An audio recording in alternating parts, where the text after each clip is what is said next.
ଇዮନ୍ ହସିଓଁ ଘରକୁ ଗଲା କିପରି?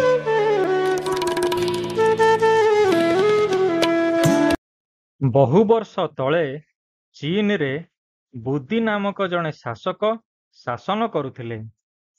ତାଙ୍କ ମହଲରେ ଇዮନ୍ ହସିଓଁ ନାମରେ ଜଣେ ଦାସୀ କାମ କରେ। ସାରା ବର୍ଷ ପ୍ରତି ମାସର ପ୍ରତିଟି ଦିନ ସେ କାମ କରେ। ତା ପାଇଁ କୌଣସି ଦିନ ବି ଛୁଟି ଦିନ ନଥିଲା। ତୁମେ ଭାବୁଥିବ ଯେ ସେ ତା ଘରକୁ ଯାଇ ତା ପରିବାର ଲୋକଙ୍କ ସହିତ ଦେଖା କରିବା ଦରକାର, କିନ୍ତୁ ରାଜମହଲର କଡ଼ା ନିୟମ, କୌଣସି ଦାସଦାସୀ ମହଲ ବାହାରକୁ ଯିବା ପାଇଁ ଅନୁମତି ପାଇବେ ନାହିଁ। ମହଲରେ ହିଁ ଇዮନ୍ ହସିଓଁର ଜଣେ ବନ୍ଧୁ ଥିଲେ। ତାଙ୍କ ନାମ ଟ୍ୟାଙ୍ଗ ପେଙ୍ଗ ସୁ। ସେ ଜଣେ ମନ୍ତ୍ରୀ ଭାବରେ କାର୍ଯ୍ୟ କରୁଥିଲେ। ସେ ହେଉଛନ୍ତି ଏପରି ଜଣେ ଲୋକ ଯେ କି ରାଜାଙ୍କ ସହିତ କଥା ହୋଇପାରନ୍ତି। ଇዮନ୍ ହସିଓଁର ଟ୍ୟାଙ୍ଗ ପେଙ୍ଗ ସୁଙ୍କ ସହିତ ସବୁବେଳେ ସାକ୍ଷାତ ହୁଏ। ସେମାନେ ଗପସପ ହୁଅନ୍ତି। ବେଳେବେଳେ ସେ ତାର ହାତ ତିଆରି ଆରିସା ପିଠା ତାଙ୍କୁ ଖାଇବାକୁ ଦିଏ। ଏଇ ପିଠା ଟ୍ୟାଙ୍ଗ ପେଙ୍ଗ ସୁଙ୍କର ଖୁବ୍ ପସନ୍ଦ। ଦିନେ ଇዮନ୍ ହସିଓଁ ଟ୍ୟାଙ୍ଗଙ୍କ ଆଗରେ କହିଲା ଯେ ସେ ତାର ଘର ଲୋକଙ୍କୁ ଭେଟିବା ପାଇଁ ଚାହେଁ। ଇዮନ୍ ହସିଓଁ ତାର ପରିବାରର ଲୋକଙ୍କୁ ଭେଟିବା ପାଇଁ ଖୁବ୍ ବ୍ୟାକୁଳ ଥିବାର ଜାଣି ଟ୍ୟାଙ୍ଗ ବହୁତ ମନ ଦୁଃଖ କଲେ। ତାପରେ ସେ କିପରି ଇዮନ୍ ହସିଓଁଙ୍କୁ ସାହାଯ୍ୟ କରିପାରିବେ ଉପାୟ ଚିନ୍ତା କଲେ। ଟ୍ୟାଙ୍ଗ ପେଙ୍ଗ ସୁ ଖୁବ୍ ଚତୁର ମଣିଷ। ସେ ତାଙ୍କ ସ୍ୱଭାବ ଅନୁସାରେ ଏକ ଯୋଜନା ପ୍ରସ୍ତୁତ କଲେ। ତାପରେ ସେ ଯାଇ ରାଜାଙ୍କ ପାଖରେ ପହଞ୍ଚି କହିଲେ, ମହାରାଜ, ଆକାଶ ଦେବତା ଅଗ୍ନି ଦେବତାଙ୍କୁ ଆଜ୍ଞା ଦେଇଛନ୍ତି ଯେ ସେ ଏହି ରାଜ୍ୟକୁ ପ୍ରଥମ ଚନ୍ଦ୍ରମାସର ପୂର୍ଣ୍ଣମୀ ତିଥିରେ ସମ୍ପୂର୍ଣ୍ଣ ଧ୍ୱଂସ କରିଦେବେ। ଯେତେବେଳେ ନବବର୍ଷର ଉତ୍ସବ ସମାପ୍ତ ହେବାକୁ ଯାଉଥିବ। ଏଇ ବିପଦରୁ କିପରି ରକ୍ଷା ପାଇହେବ ତାର ଉପାୟ ରାଜା ସୁଙ୍କୁ ପଚାରିଲେ। ତାହେଲେ ଏବେ ଆମେ କ'ଣ କରିବା? ଅଗ୍ନି ଦେବତାଙ୍କ କୋପରୁ ରାଜ୍ୟକୁ ବଞ୍ଚାଇବା ପାଇଁ ଆମକୁ ସମସ୍ତଙ୍କର ସହଯୋଗ ନେବାକୁ ପଡ଼ିବ। ସମସ୍ତେ ନିଜ ପରିବାରର ଲୋକଙ୍କ ସହିତ ଏକାଠି ରହି ଲାଲ ରଙ୍ଗର ଦୀପ ଜଳାଇବେ ଓ ସାରା ରାତି ବାଣ ଫୁଟାଇବା ଦରକାର। ଏହିପରି କଲେ ଅଗ୍ନି ଦେବତା ଖୁସି ହୋଇଯିବେ ଓ ଆମର କିଛି କ୍ଷତି ହେବ ନାହିଁ। ଚତୁର ମନ୍ତ୍ରୀ ସୁ ପରାମର୍ଶ ଦେଲେ। ଟ୍ୟାଙ୍ଗ ପେଙ୍ଗ ସୁ ଏକଥା ମଧ୍ୟ ପରାମର୍ଶ ଦେଲେ ଯେ ଅଗ୍ନି ଦେବତାଙ୍କୁ ଆରିସା ପିଠା ଦେବାକୁ ପଡ଼ିବ, ଯେହେତୁ ଏହି ପିଠା ତାଙ୍କର ଅତି ପ୍ରିୟ। ଇዮନ୍ ହସିଓଁ ଆରିସା ପିଠା ଭଲ ତିଆରି କରିପାରେ ବୋଲି ସମସ୍ତେ ଜାଣନ୍ତି। ତେଣୁ ତାକୁ ବହୁତ ଆରିସା ତିଆରି କରିବା ପାଇଁ କୁହାଗଲା। ରାଜା ଆଦେଶ ଦେଲେ ଯେ ଟ୍ୟାଙ୍ଗ ପେଙ୍ଗ ସୁଙ୍କର ପରାମର୍ଶ ଅନୁସାରେ ସବୁ ଲୋକ ଉତ୍ସବ ପାଳନର ଆୟୋଜନ କରନ୍ତୁ।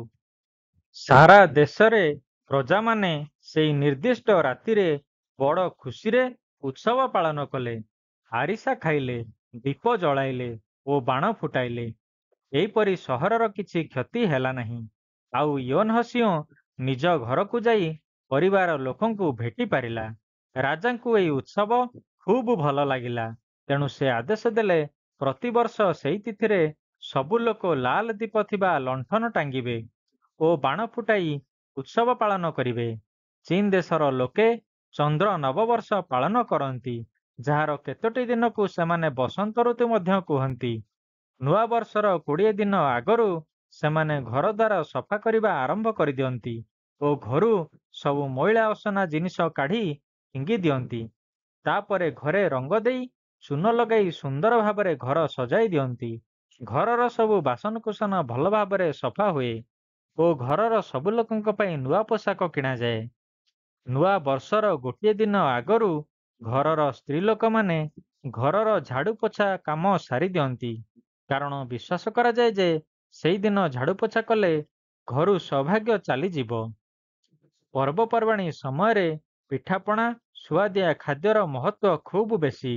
ଏହି ସମୟରେ ଘରେ ବହୁତ ପ୍ରକାରର ବଢ଼ିଆ ଖାଦ୍ୟ ତିଆରି କରାଯାଏ ଓ ବଜାରରୁ ମଧ୍ୟ କିଣି ଅଣାଯାଏ।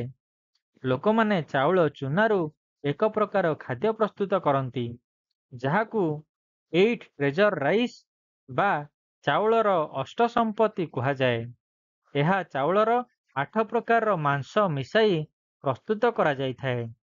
ନୂଆ ବର୍ଷର ସନ୍ଧ୍ୟା ସମୟରେ ସମସ୍ତେ ନିଜ ନିଜ ଘରେ ରହିବାକୁ ଚେଷ୍ଟା କରନ୍ତି ଓ ସେ ଦିନର ସନ୍ଧ୍ୟାବେଳଟିକୁ ବଡ଼ ଉତ୍ସାହ ଆଡ଼ମ୍ବରରେ ପାଳନ କରନ୍ତି। ପିଲାମାନେ ବହୁତ ମଜା କରନ୍ତି। ସେମାନଙ୍କୁ ପିତାମାତା ଓ ଗୁରୁଜନଙ୍କ ଠାରୁ ଲାଲ ରଙ୍ଗର ଲଫାପାରେ ପଇସା ମିଳେ। ରାତିରେ ସମସ୍ତେ ଲାଲ ରଙ୍ଗର ଲଣ୍ଠନ ଜଳାଇ ଦିଅନ୍ତି ଓ ପଟାକା ଫୁଟାନ୍ତି। କୁହାଯାଏ ପଟାକାର ଶବ୍ଦ ଶୁଣି ସବୁ ଭୂତପ୍ରେତ ଓ ଦୁଷ୍ଟ ଆତ୍ମା ଭୟଭୀତ ହୋଇ ଛାଡ଼ି ପଳାଇ ଯାଆନ୍ତି।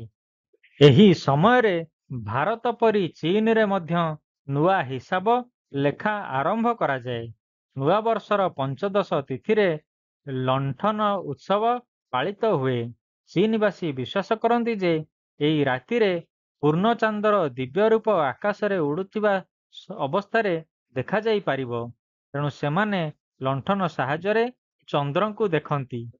ଚାଉଳ ଗୁଣ୍ଡରେ ଗୋଟିଏ ଚାନ୍ଦ ପିଠା ତିଆରି କରାଯାଏ, ଯାହା ଚନ୍ଦ୍ର ପରି ଆକାରରେ ଗୋଲ ହୋଇଥାଏ। ୟୋନ ହସିଓଙ୍କୁ ମନେ ପକାଇ ଏହି ପିଠାକୁ ସେମାନେ ୟୋନ ହସିଓ କହନ୍ତି। ପିଠା ଖାଇବା ଅର୍ଥ ପୁରା ଚାନ୍ଦକୁ ଖାଇବା ବୋଲି ସେମାନେ ବିଶ୍ୱାସ କରନ୍ତି। ମନ୍ଦିର ମାନଙ୍କରେ ବହୁତ ଲଣ୍ଠନ ଜଳାଯାଏ। ଏହି ଦିନଟିକୁ ଡ୍ରାଗନ ହଲ୍ ଭାବରେ ମଧ୍ୟ ପାଳନ କରାଯାଏ। 100 ଫୁଟର ରଙ୍ଗ ବେରଙ୍ଗ ଉଜ୍ଜଳ ଚକ୍ଷୁ ବିଶିଷ୍ଟ ଡ୍ରାଗନର ଝୁଲନ୍ତା ଶରୀର ତିଆରି କରାଯାଇ ସହରର ସବୁ ରାସ୍ତାରେ ଶୋଭାଯାତ୍ରା ବାହାର କରାଯାଏ। ତାର ପଛେ ପଛେ ଝାଞ୍ଜ, ତବଲା ତଥା ପିତ୍ତଳର ଅନ୍ୟାନ୍ୟ ବାଦ୍ୟ ବଜାଇ ଲୋକମାନେ ବୁଲନ୍ତି। ଏହା ନବବର୍ଷର ଉତ୍ସବକୁ ଆହୁରି ଆନନ୍ଦମୟ କରିଦିଏ।